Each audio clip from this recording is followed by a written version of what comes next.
السلام علیکم ورحمۃ اللہ وبرکاتہ نحمدہ ونصلی علی رسولہ الکریم اما بعد۔ آج کا سبق سن لیجئے۔ آج کے سبق کی سرخی ہے زنا سے بچیے، پارٹ نمبر 64۔ حضرت انس رضی اللہ تعالیٰ عنہ سے روایت ہے کہ آخری زمانے میں کچھ لوگ بندر اور خنزیر کی شکل میں مسخ ہو جائیں گے۔ صحابہ نے عرض کیا کہ یا رسول اللہ صلی اللہ علیہ وسلم، کیا وہ توحید اور رسالت کا اقرار کرتے ہوں گے؟ فرمایا ہاں، برائے نام نمازی پڑھتے ہوں گے، برائے نام آپائی بھی بنیں گی، برائے نام مولوی بھی دکھائی دیں گے، برائے نام بہت بڑا حاجی دکھائی دے گا، برائے نام نماز، برائے نام روزہ، برائے نام حج بھی کریں گے۔ صحابہ نے عرض کیا آخر ان کا ایسا حال کیوں ہوگا؟ فرمایا وہ آلات موسیقی، رقاصہ عورتوں اور طبلہ سازگی کے شوقین ہوں گے، شراب پیئیں گے، رات بھر مصروف لہو رہیں گے، جب صبح ہوگی تو بندر اور خنزیر کی شکل میں مسخ ہو چکے ہوں گے۔ یہ ذہن میں رکھنا۔ اس لیے اصل جو ہے تنہائی کا دین ہوتا ہے۔ سب کے سامنے تو ہر آدمی بزرگ بن جاتا ہے، اور سب کے سامنے تو ہر عورت آپا بن جاتی ہے۔ آج کل لوگوں کو پیر ہونے کا بہت شوق ہے اور عورتوں کو آپائیں بننے کا بہت شوق ہے۔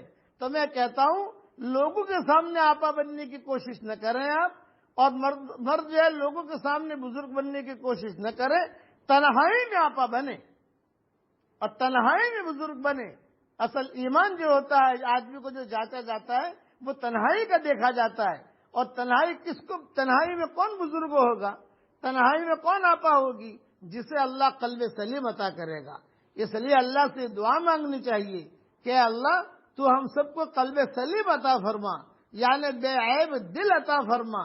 جب یہ دعا قبول ہوگی تو تنہائی میں کبھی بھی یہ آدمی گناہ نہیں کرے گا۔ گانا تو آدمی جو ہے تنہائی میں اپنے کان میں ڈٹا ہوتا ہے نا، کان میں روئی ڈال دیتے ہیں اور ڈٹا ڈال دیتے ہیں اور سنتے رہتے ہیں، مزہ لیتے رہتے ہیں۔ یہ زنا کا زنا ہے، اس سے شہوتیں ابھرتی ہیں۔ اس قسم کی چیزوں سے حفاظت کیجیے اپنے آپ کی۔ صفوان ابن امیہ سے روایت ہے کہ ایک مرتبہ عمرو بن قرہ نے حضور صلی اللہ علیہ وسلم سے فحش گانے کے علاوہ گانے بجانے کی اجازت مانگی۔ حضور صلی اللہ علیہ وسلم نے فرمایا میں تجھے ہرگز اس کی اجازت نہیں دوں گا، نہ تمہاری عزت کروں گا، نہ تمہیں اچھی آنکھوں سے دیکھوں گا۔ اے اللہ کے دشمن، تو جھوٹ بولتا ہے، اللہ تعالیٰ نے تجھے حلال اور پاکیزہ رزق عطا فرمایا ہے مگر حرام اختیار کرتا ہے۔ اگر میں تجھے پہلے منع کر چکا ہوتا تو اس وقت تجھ سے بری طرح پیش آتا۔ چل میرے پاس سے اٹھ جا۔ غصے سے کہا حضور نے، چل میرے پاس سے اٹھ جا، اللہ تعالیٰ کے سامنے توبہ کر۔ یاد رکھ اگر تو نے گانا بجانا کیا تو میں تمہیں دردناک سزا دوں گا، تیرا منہ بگاڑ دوں گا، تجھے تیرے گھر سے نکال دوں گا، تیرا ساز و سامان مدینہ کے نوجوانوں میں لٹوا دوں گا۔ جب عمرو بن قرہ پریشان ہو کر چلا گیا تو حضور صلی اللہ علیہ وسلم نے فرمایا یہی لوگ عاصی اور نافرمان ہیں۔ جو کوئی ان میں سے توبہ کیے بغیر مرے گا حشر میں اللہ تعالیٰ اس کو ننگا کر کے اٹھائیں گے، ایک چتھڑا بھی بدن پر نہ ہوگا۔ جب کھڑا ہونے لگا تو لڑ کھڑا کر گر پڑے گا۔ تلبیس ابلیس میں سارا مضمون موجود ہے اور دوسری کتابوں میں موجود ہے۔ اس لیے گانا بجانے سے اپنے بچوں خود بھی بچیں۔ ماں باپ گانا سنتے ہیں تو بچے بھی سنتے ہیں، ماں گانا سنتی ہے، ننگی ننگی فلمیں دیکھتی ہے تو بچے بھی دیکھتے ہیں۔ تو بچوں کو ہم بگاڑتے ہیں۔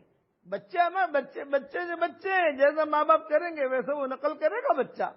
تو اچھی نقل کیجئے، ان کے سامنے نمازیں پڑھیے، ان کے سامنے تعلیم کیجئے، ان کے سامنے قرآن پڑھیے۔ ہاں، اس لیے گانے سے اپنے آپ کو بچائیے۔ اللہ تعالی ہم سب کی پوری حفاظت فرمائے، آمین۔ وآخر دعوانا ان الحمدللہ رب